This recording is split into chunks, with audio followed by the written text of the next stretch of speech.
بسم اللہ الرحمن الرحیم۔ السلام علیکم ورحمۃ اللہ وبرکاتہ۔ اسلامی علوم کے تعارف کے سلسلے میں علم منطق کے تیسرے حصے میں ہم بات کریں گے صناعات خمس یعنی 5 فنون کا تعارف۔ جیسا کہ ہم نے قیاس کے ضمن میں کہا تھا کہ قیاس کا مواد یعنی قیاس کے مقدمے کبھی یقینی ہوتے ہیں، کبھی ظنی ہوتے ہیں، کبھی مسلمات میں سے ہوتے ہیں اور کبھی محض وہمی و تخیلاتی ہوتے ہیں۔ انسان مختلف مقاصد کے حصول کے لیے قیاس کے ان مختلف مواد سے استفادہ کرتا ہے۔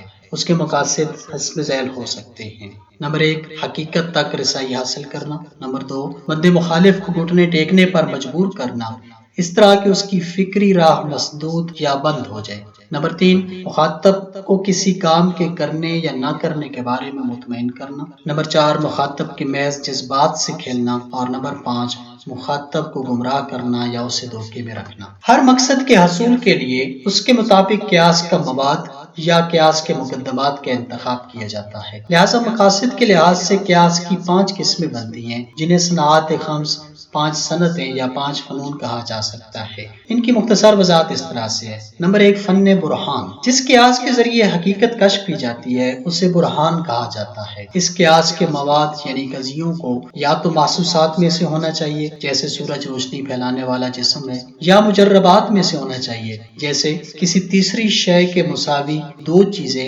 آپس میں بھی مساوی ہوتی ہیں، وغیرہ۔ صنعت برہان میں چونکہ یقینی قضایا کا استعمال ہوتا ہے، اس لیے یہ قیاس انسان کو حقیقت تک پہنچا دیتا ہے۔ نمبر 2 ہے فن جدل یا مناظرہ۔ اس کا مطلب یہ ہے کہ قیاس ایسے مواد سے تشکیل کیا جائے جو حریف کی نگاہ میں صحیح ہو، یعنی وہ یقینی مقدمات پر مشتمل ہو یا نہ ہو، وہ مقبول عام ہو یا نہ ہو۔ اس قسم کے قیاس کو جدل کہا جاتا ہے، جیسے کسی کی دلیل کو خود اس کے خلاف استعمال کرنا۔ اس کی مثال کے لیے ایک واقعہ پیش خدمت ہے۔ عباسی خلیفہ مامون الرشید کا دور تھا۔ اس نے مختلف مذاہب و ادیان کے علماء کو مباحثہ و مناظرہ کے لیے بلا رکھا تھا۔ اسی محفل میں امام علی رضا علیہ السلام بھی اسلام کے نمائندے کی حیثیت سے موجود تھے۔ ایک عیسائی عالم اور امام علی رضا علیہ السلام کے درمیان حضرت عیسیٰ علیہ السلام کے اللہ ہونے یا عبد ہونے میں بحث چھڑ گئی۔ عیسائی عالم حضرت عیسیٰ کے لیے ما فوق بشر اور الہی مقام و مرتبہ کا قائل تھا۔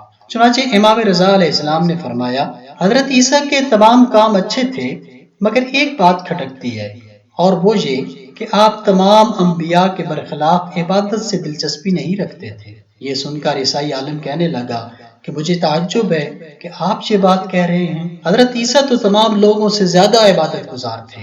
امام رضا علیہ السلام نے جب عیسائی عالم سے حضرت عیسیٰ کی عبادت کا اعتراف کروا لیا تو فرمایا، عیسیٰ کس کی عبادت کیا کرتے تھے؟ کیا عبادت عبودیت و بندگی کی دلیل نہیں ہے؟ کیا وہ عیسیٰ کا خدا نہیں جس کی وہ عبادت کیا کرتے تھے؟ اس طرح سے امام رضا علیہ السلام نے ایک ایسی بات کے ذریعے جس کا حریف کو بھی اعتراف تھا اسے شکست دے دی۔ یہ واقعہ جدل کے مفہوم کو مزید واضح کر دیتا ہے۔ نمبر 3 ہے فن خطابت۔ اس سے مراد ایسا قیاس ہے جس کا مقصد سننے والے کے ذہن کو مطمئن کرنا ہے تاکہ اس کو کسی کام کے انجام دینے یا اس کام سے باز رکھنے کے لیے آمادہ کیا جا سکے۔ یہ قیاس زیادہ تر خطیب حضرات استعمال کرتے ہیں۔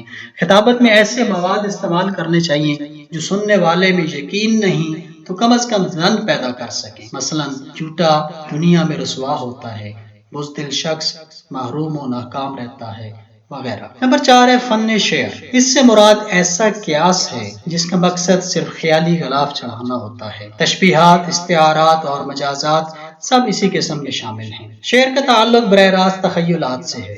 چونکہ تصورات اور احساسات ایک دوسرے سے مربوط ہوتے ہیں، لہذا شعر اس طریقے سے احساسات اور جذبات کو اپنے قابو میں کر لیتا ہے اور اکثر انسانوں کو حیرت انگیز کام کرنے پہ مجبور کر دیتا ہے یا ان سے روک دیتا ہے۔ نمبر 5 ہے فن مغالطہ یا سفسطہ۔ جس قیاس کا مقصد دوسروں کو دھوکے میں ڈالنا ہو اسے مغالطہ یا سفسطہ کہا جاتا ہے۔ فن مغالطہ کا جاننا بھی زہر اور نقصان دہ جراثیم کے جاننے کی طرح ضروری ہے تاکہ انسان اس سے بچ سکے۔ اگر کوئی اسے دھوکہ دینا چاہے تو اس کے دام فریب میں نہ آئے، یا اگر کسی پر یہ زہر اثر کر چکا ہو تو اس کا علاج کر سکے۔ مغالطے کا شکار کبھی انسان خود بھی ہو جاتا ہے۔ ماہرین منطق نے کتب منطق میں 13 قسم کے مغالطے ذکر کیے ہیں۔ یہ مغالطہ کبھی لفظی ہوتا ہے اور کبھی معنوی بھی ہو سکتا ہے۔ ان کے مصادیق کو جاننا بہت ضروری ہے۔ ان 5 فنون میں سے جو سب سے زیادہ اہم اور ضروری ہے وہ پہلے 3 فنون ہیں، جن کے بارے میں قرآن مجید نے بھی ترغیب دی ہے۔ ارشاد ہوتا ہے ادع الی ربک بالحکمت والموعظۃ الحسنہ وجادلہم باللتی ہی احسن، یعنی اپنے رب کے راستے کی طرف حکمت اور اچھی نصیحت کے ذریعے دعوت دیں اور ان سے اس طریقے سے بحث کریں جو بہترین طریقہ ہے۔ یہاں آیت میں حکمت سے مراد برہان، موعظہ سے مراد خطابت اور مجادلہ یعنی فن جدل ہے۔ السلام علیکم ورحمۃ اللہ وبرکاتہ۔